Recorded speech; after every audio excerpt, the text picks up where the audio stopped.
दोस्त आज हम लोग ब्लड सेल के बारे में बात करेंगे। तो ब्लड में तो बहुत सारे प्रकार के सेल पाए जाते हैं, मगर ब्लड में हम लोग कुछ प्रमुख सेलों के बारे में बात करेंगे।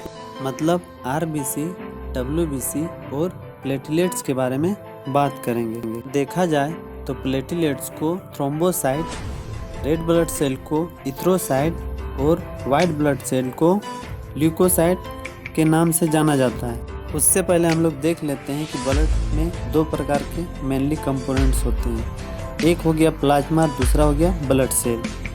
प्लाज्मा जो ब्लड के लिक्विड वाले पार्ट को कहते हैं, जबकि ब्लड सेल मतलब जो उसमें सेल प्रेजेंट होते हैं, जैसे आरबीसी, डब्ल्यूबीसी, प्लेटलेट्स, उसको हम ब्लड सेल या ब्लड कार्पसल्स कहते हैं। तो ब्लड में 55% लिक्विड वाले पार्ट को प्लाज्मा कहते हैं और 45 वाले पार्ट को ब्लड सेल कहते हैं। प्लाज्मा में 90% जल, 7% प्रोटीन और 0.9% लवण, 0.1% ग्लूकोज और काफ़ी मिनरल्स पाए जाते हैं।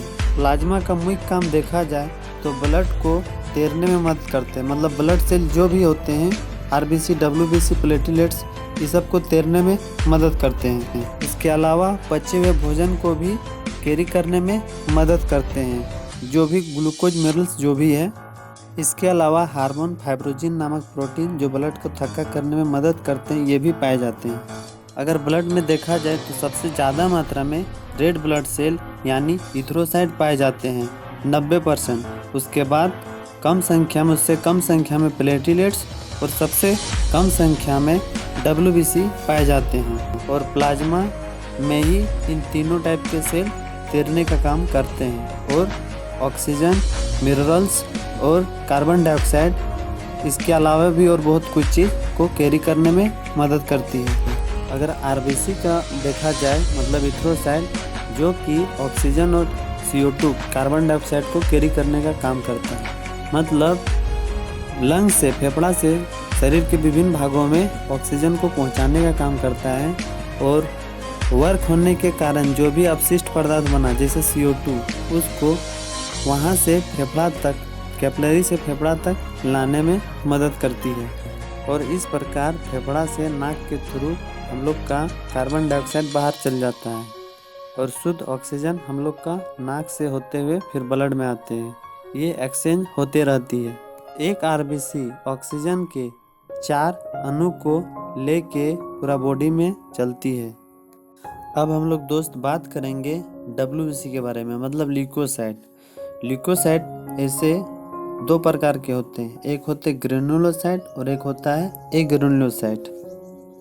डब्ल्यूबीसी दो प्रकार के होते हैं, एक होते हैं एग्रेनुलोसाइट, एक होते हैं ग्रेनुलोसाइट। एग्रेनुलोसाइट के फिर दो भाग होते हैं, मोनोसाइट और लिम्फोसाइट, जबकि ग्रेनुलोसाइट के 3 भाग होते हैं, न्यूट्रोफिल, इओसिनोफिल और बेसोफिल। उसके बाद लिम्फोसाइट के 2 भाग होते हैं, टी लिम्फोसाइट और बी लिम्फोसाइट।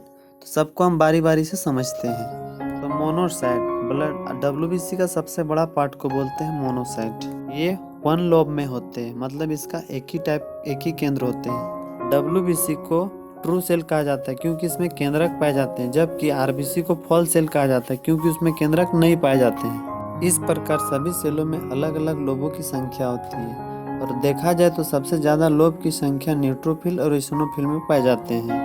अगर डब्ल्यूबीसी की संख्या कम हो जाती है इसे ल्यूकोपीनिया कहते हैं, और अगर डब्ल्यूबीसी की संख्या ज़्यादा हो जाती है उसे लीकेमिया कहते हैं। दोनों होने से ही कैंसर होते हैं, इसलिए डब्ल्यूबीसी की संख्या एक नॉर्मल रेंज पे होनी चाहिए। अब हम लोग बात करेंगे प्लेटलेट्स, मतलब कहीं भी कट टूट जाता है, उस कंडीशन में ब्लड में प्लेटलेट्स की संख्या ज़्यादा होने पर इजीली तरीक़ा से उसके ब्लड क्लॉट हो जाते हैं और इस प्रकार खून बहने से बचते हैं।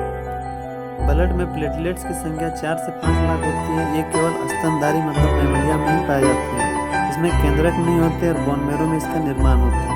इसका जीवन काल 3 से 5 दिन तक होते हैं और इसका मृत्यु स्प्लीन यानी मतलब पिल्हा में डेथ हो जाते हैं। इसका मुख्य काम है ब्लड को क्लॉट करना, मतलब थक्का करना। इसकी कमी हो जाने से चिकनगुनिया या डेंगू होने की संभावना होती है। डेंगू होने पर प्लेटलेट्स की संख्या कम हो जाती है।